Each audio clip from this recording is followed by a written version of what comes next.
ನಾವು ಕೇಳ್ತಿರೋದನ್ನ ಈಗ ಇಮಿಡಿಯೇಟ್ ಆಗಿ ಚರ್ಚೆಗೆ ತಗೊಳ್ಳಿ.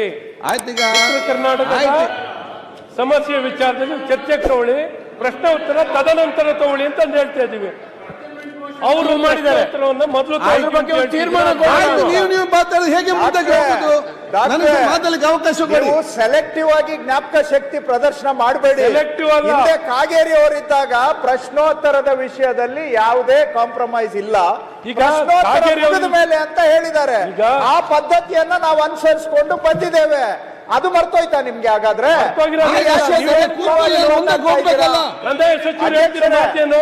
ಸಮಯ ವ್ಯರ್ಥ ಆಗೋದು ಬೇಡ. ಪ್ರಶ್ನೋತ್ತರ ಆಗ್ಲಿ, ಕೂಡಲೇ ಉತ್ತರ ಕರ್ನಾಟಕದ ಬಗ್ಗೆ ಚರ್ಚೆ ಆರಂಭ ಮಾಡಬಹುದು. ಒಂದೇ ನಿಮಿಷ ಅಧ್ಯಕ್ಷರೇ, ಚರ್ಚೆ ಮಾಡಬೇಡಿ. ಸನ್ಮಾನ್ಯ ಅಧ್ಯಕ್ಷರೇ, ಸಭಾಧ್ಯಕ್ಷರೇ, ರೆವಿನ್ಯೂ ಅವಕಾಶ ಮಾಡ್ಕೊಡಿ. ಏನ್ ಅವ್ರವರೇ ಮಾತಾಡ್ತಾವ್ರೆ? ಅವ್ರು ಹೇಳಿದ್ರು ಸರ್ಕಾರನೇ ನಾವೇ ಉತ್ತರ ಕರ್ನಾಟಕ ಚರ್ಚೆಗೆ ಮುಂದೆ ಬರ್ತಾ ಇದ್ದೀರಿ, ಇವ್ರಿಗೇನೋ ಸಮಸ್ಯೆ ಅಂತ. ಅವ್ರು ಎದ್ದಿರೋದು ನಿನ್ನೆ ನಮ್ಮ ರಕ್ಷಣೆಗೆ ಬರಬೇಕು. ವಾರದಿಂದ ಹೇಳ್ತಾ ಇದ್ದೀರಿ ಈಗ ಅವರು ಸರಿಯಾ ನೀವು ಸರಿ ಅಂತ ಈಗ ನಾನು ಹೇಳಿದ ಸ್ವಲ್ಪ ಕೇಳಿ ಮುಂದೆ ಹೋಗ. ಆ ಚರ್ಚೆ ಬೇಡ. ವಾಲಂಟಿಯರ್ ಆಗಿ ತಂದಿಲ್ಲ.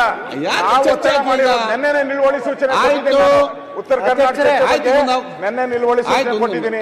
ನೆನ್ನೆ ಸಂತಾಪ ಇದೆ ಅಂತ ನೀವು ತಗೊಂಡಿಲ್ಲ. ಸರ್ಕಾರದ ಏನ್ ಪಾತ್ರ ಬರ್ತಾ ಇದೆ? ಉತ್ತರ ಕನ್ನಡ ಚರ್ಚೆ ಬೇಕಾ ಬೇಡವಾ? ಆಯ್ತು ಅಧ್ಯಕ್ಷರೇ, ಸನ್ಮಾನ್ಯ ಅಧ್ಯಕ್ಷರೇ, ಇವತ್ತು ತಾವು ಅವ್ರು ಅಲ್ಲಿ ಮಾತಾಡಿ ಕೂತ್ಕೊಳ್ಳಲಿ. ಅಧ್ಯಕ್ಷರೇ, ಕೂತ್ಕೊಳ್ಳಿಕ್ ಬಂದಿಲ್ಲ ಇಲ್ಲಿ. ಅಲ್ಲಿ ಮಾತಾಡ್ತಿದ್ದಾರೆ. ಸರಿ, ನೀವು ಕೂತ್ಕೊಳ್ರಿ ಅಂದ್ರೆ ಹೆಂಗೆ? ಪ್ರತಿಯೊಬ್ಬರು ಮಾತ್ರ ಹೇಗೆ? ಒಂದು ನಿಮಿಷ ಅವ್ರದೆಲ್ಲ ಇರ್ಲಿ. ವಿರೋಧ ಪಕ್ಷ ಅವ್ರದ್ದು ಕೇಳಿ ನೀವು ಮಾತು. ಲೇಟೆಸ್ಟ್ ಹಾಗೂ ಇಂಟ್ರೆಸ್ಟಿಂಗ್ ಸುದ್ದಿಗಳಿಗಾಗಿ ಬಾಸ್ ಟಿವಿ ಕನ್ನಡ ಚಾನೆಲ್ನ ಸಬ್ಸ್ಕ್ರೈಬ್ ಮಾಡಿ. ಹಾಗೆಯೇ ಬೆಲ್ ಐಕಾನ್ ಪ್ರೆಸ್ ಮಾಡಿ. ಇದರ ಜೊತೆಗೆ ಫೇಸ್ಬುಕ್, ಇನ್ಸ್ಟಾಗ್ರಾಮ್, ಎಕ್ಸ್ ನಲ್ಲೂ ಮಿಸ್ ಮಾಡದೆ ಫಾಲೋ ಮಾಡಿ.